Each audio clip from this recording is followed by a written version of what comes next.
د ننګرهار والي حیات الله حیات په مشرۍ د جلال آباد په شاهي ماڼۍ کې د چنګاښ په 28مه د ملکي او نظامي ادارو یو شمېر مسؤلینو، ولسوالانو او یو شمېر نورو په ګډون د شینوارو شپږو ولسوالیو ستونزو د اورېدو او ورته د حل لارو چارو موندلو غونډه وشوه. د شینوارو شپږو ولسوالیو مخورو او ځوانانو د خبرو پر مهال د دوی په ولسوالۍ کې د امنیت، پوهنې، روغتیا، کلو پراختیا، کرنې او مالدارۍ، ټولګټو چارو او یو شمېر نورو ادارو اړوند ستونزې شریکې کړې. همداراز د جګړې پر مهال د تخریب شوو کورونو د بیا آبادۍ او د جوړو کورونو د ساتنې په برخه کې د همکارۍ غوښتنې وکړې. دوی همداراز په خپلو سیمو کې د فساد، غصب، تذکیرو، ټولټاکنو، ځنګلونو د مسؤلینو د ګمارنې، د میرمنو او یو شمېر نورو برخو کې هم شته ستونزې د حل په موخه شریکې کړې. یو شوالي سبدار در کوچ پاچین ولسوالۍ کې د سرخاب بازار مامنده پورې او د پیښې د ژوندو سر د لطبان نه بردیز پورې همداسې عبدالخیل او د سړک دې کې امن دی، بیخي پوره امن دی. زموږ چې شپې پیښې موږ پې ګرځو دا ټول هغه د ولس خلک دي چې هلته راغلي دي. دا د سپین غر ولسوالۍ فکر کړم داسې اوازه موږ چې خبر شوي مکتوب یې دلته راغلی دی او زموږ ولسوالۍ دوه دي د پولیسو تشکیل هم فکر کړم 80 کسه دی، 15 کې دېرش رانه ښار کې ماشاءالله خدمتیان دي او محلي پولیس هم 280 کسان دي. حکومت مادي مو منلي منم خو که وګورم چې امنیت هم راوستلی او هر څه م راوستلي ماري په باره کې زموږ چې کوم دی 2 مکتب دی خو په 2 کې 12 سرپناه سوری نه لري چې یوه پکې هغه دیني مدرسه ده چې هغې هم نشته دی. په دا تړون مو وکړو چې مخالف له چې چا ځای ورکړو 10 لکه روپۍ یې پورس په دا زما خبره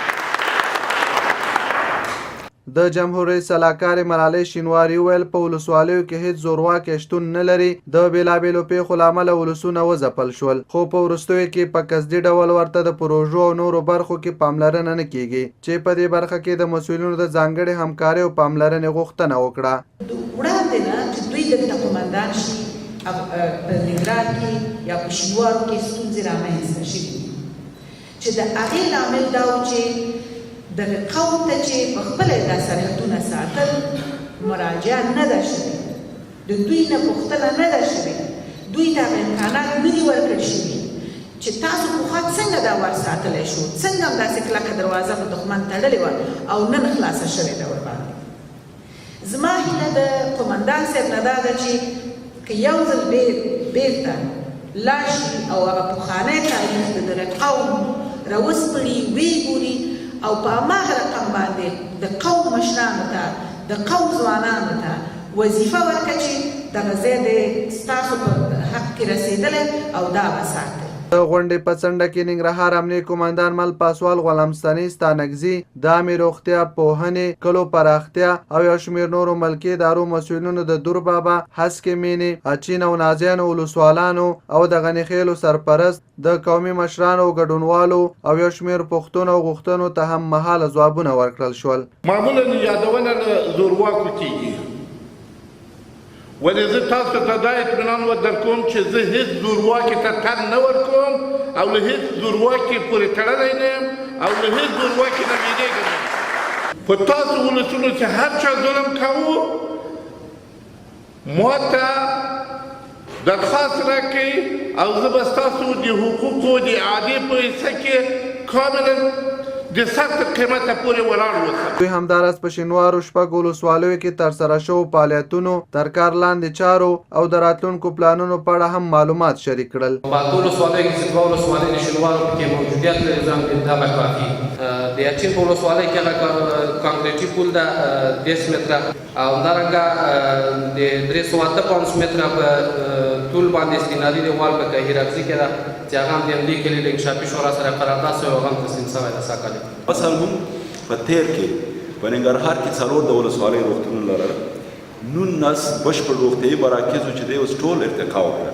دور بابا کې پخوا CHC نه وه، ولسوال صاحب شته، اوس ارتقا وکړه CHC ته، نازیان CHC شول، اچین CHC شو. یعنې پلان شته دی د لپاره کار کېږي. 4 ولسوالۍ روغتونونه به انشاءالله چې د والي صاحب سره موږ شریک کړه چې بانک جهاني د 6 میاشتو د تعمیرونه رسېږي.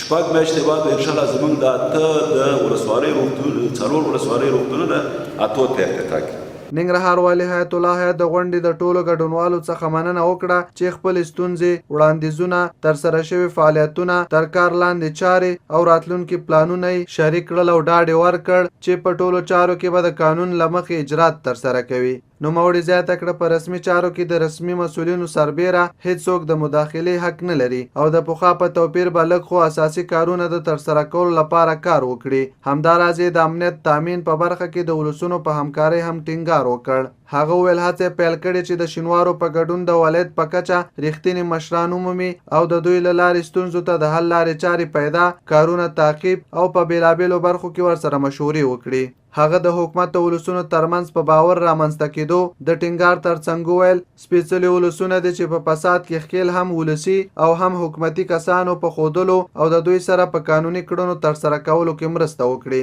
ننګرهار والي حیات الله حیات وویل د ولسوالۍ په کچه هر ډول ستونزې مسؤلیت د حکومت د مسؤل استازي په توګه ولسوال ته راجع کېږي او باید هر مهال ځواب ووایي.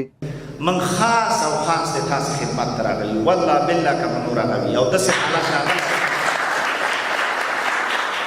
که ورځ کې دي یا ورځ بعد داسې حالت راځي چې زموږ ستونی ډکېږي د تشویش نه